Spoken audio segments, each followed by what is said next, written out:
সত্যি বলতে কেউ যখন তার প্রিয় বাবাকে দাফন দিয়ে বাড়ি ফিরে আসে, সে এমন মানুষটিকে দাফন দিল, পৃথিবীর শেষ মানুষটিকে দাফন দিল, যে সব সময় চিন্তা চেতনায় সব সময় তার জন্য দোয়া করত, সে যেন তাকেও ছাড়িয়ে যায়।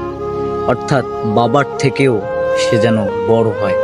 বাবারা সব সময়ই চায় সন্তান যেন তার থেকে বড় হয় এবং প্রতিষ্ঠিত হয়। পৃথিবীতে এমন কোনো মানুষ নেই যে চাইবে তার থেকে কেউ বড় হয়ে যাক, শুধুমাত্র বাবাই চায়। যাদের বাবা আছে কিন্তু মূল্যায়ন করতে পারেন না, যাদের বাবা বেঁচে আছে কিন্তু সম্মান করতে পারেন না, একবার ভেবে দেখুন, বাবা যেদিন চলে যাবে, আপনার এই বাবা নামক শব্দটা যেদিন থাকবে না, বাবা চলে গেলে কেউ চাইবে না যে আপনি তার থেকে বড় হন। শুধুমাত্র বাবারাই চায় সন্তান যেন তার থেকেও বড় হয়, তাকেও ছাড়িয়ে যায়। সেই বাবাকে সম্মান করুন।